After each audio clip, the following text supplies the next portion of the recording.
1 फरवरी 1989।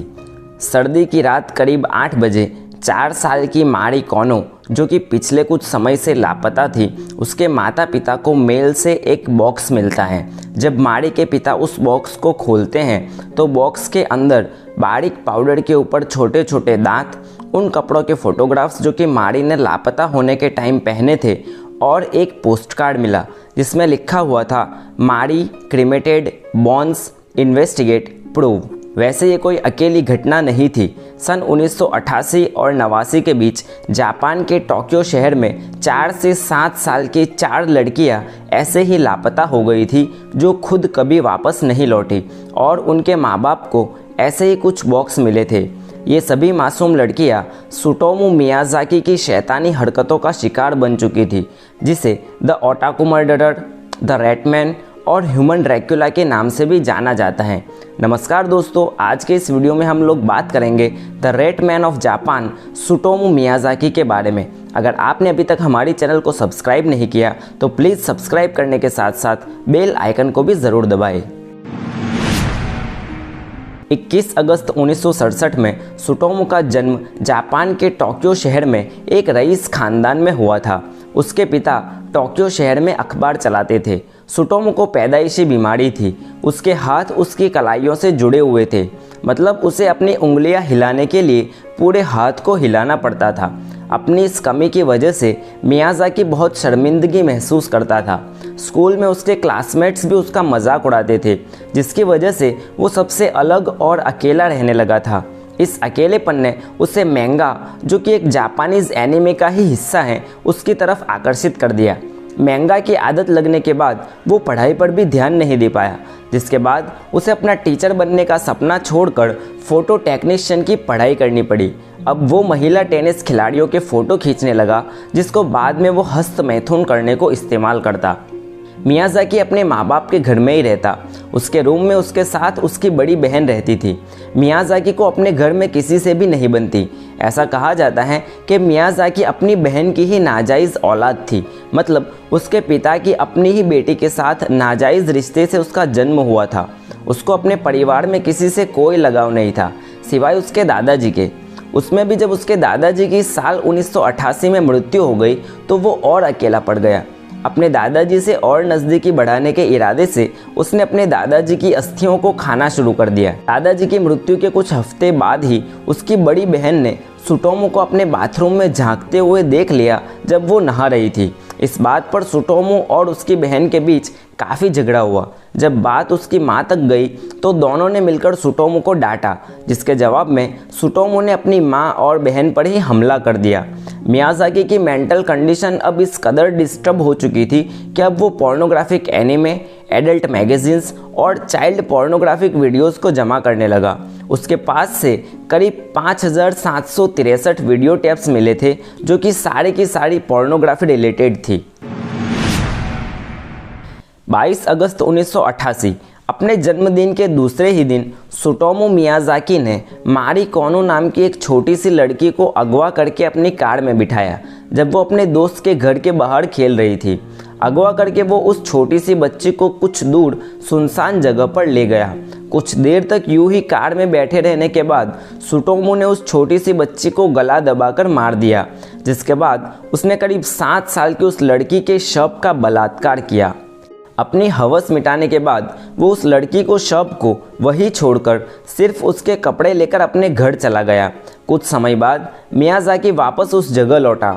उसने मारी के मरे हुए शरीर से कुछ अंग और दांत निकाले, मैरी की हड्डियों को पीस कर पाउडर बनाया, जिसके बाद उसने उस पाउडर, मारी के दांत और उसके कपड़ों के फोटोग्राफ्स को एक बॉक्स में रखा।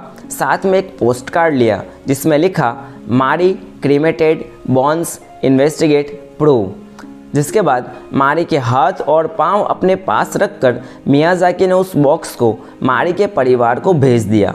इस घटना के 2 महीने बाद ही 3 अक्टूबर को मियाज़ाकी ने मसामी योशिजावा को गांव के रास्ते अकेला देखा।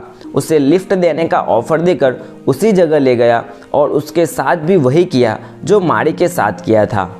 अगले महीने जब त्सुटोमू अपने दोस्त के घर से वापस लौट रहा था, जब उसने 4 साल की एरिका नाम्बा को देखा। उसने एरिका को अगवा किया और गाड़ी में बिठाकर पार्किंग लॉट में ले गया। उसने पहले एरिका को नंगा किया और उसकी फ़ोटो खींचे, जिसके बाद उसका भी गला घोंटकर मार दिया। उसने एरिका के कपड़े निकाले और एरिका को एक बेड शीट में ढककर वहीं पार्किंग लॉट में छोड़ दिया। उसने एरिका के घर वालों को भी एक पोस्ट कार्ड भेजा जिसमें लिखा था, एरिका कोल्ड, कफ, थ्रॉट, रेस्ट, डेथ। 6 जनवरी 1989 को मियाज़ाकी ने 5 साल की अयाको नमोको को उसी तरह किडनैप करके मारा, पर इस बार वो मारकर ही नहीं रुका। वो उसकी लाश को अपने घर ले गया। उस मरी हुई बच्ची की लाश के साथ वो अब अलग अलग पोजीशन में सेक्स करता और फिर उसकी वीडियो बनाता। उस लड़की के हाथ में से वो खून निकाल कर पीता और तो और कुछ बदन के हिस्सों को खा भी गया। जब लड़की की लाश ज़्यादा सड़ने लगी और उसमें से बदबू आने लगी तो उसने लड़की के सिर को अलग करके किसी कब्रिस्तान में और बाकी के बदन को जंगल में फेंक दिया।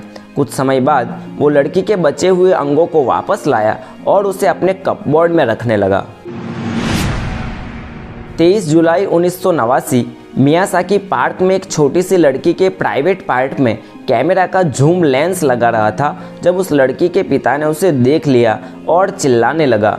ये देखकर मियाज़ाकी बिना कपड़े और जूतों के वहाँ से भागा। जब वो वापस अपनी गाड़ी लेने आया तब पुलिस पहले से उसका इंतज़ार कर रही थी। पुलिस ने मियाज़ाकी को गिरफ्तार कर लिया। मियाज़ाकी को गिरफ्तार करने के बाद पुलिस ने जब उसके घर की तलाशी ली तो घर का नज़ारा देखकर पुलिस चौंक गई। उसके घर में कई इंसानी अंग, छोटे बच्चों के कपड़े और हज़ारों पोर्नोग्राफी से बड़े वीडियो कैसेट थे। पुलिस ने मियाज़ाकी को गिरफ्तार करके उसके घर की तलाशी ली। पुलिस को उसके घर से मारी और बाकी के बच्चों के कुछ बचे कुचे अंग मिले। मियाज़ाकी को कोर्ट में ट्रायल के लिए हाजिर किया गया। अपनी पूरी ट्रायल के दौरान मियाज़ाकी बेहद शांत था, जैसे उसे उन सब चीज़ों से कोई फ़र्क नहीं पड़ने वाला था। ट्रायल के दौरान उसके माँ बाप ने भी उसे पब्लिकली डिसऑन कर दिया और उसके लीगल डिफेंस का खर्चा उठाने को भी मना कर दिया। सन 1994 में ट्रायल के दरमियान ही उसके पिता ने सुसाइड कर लिया।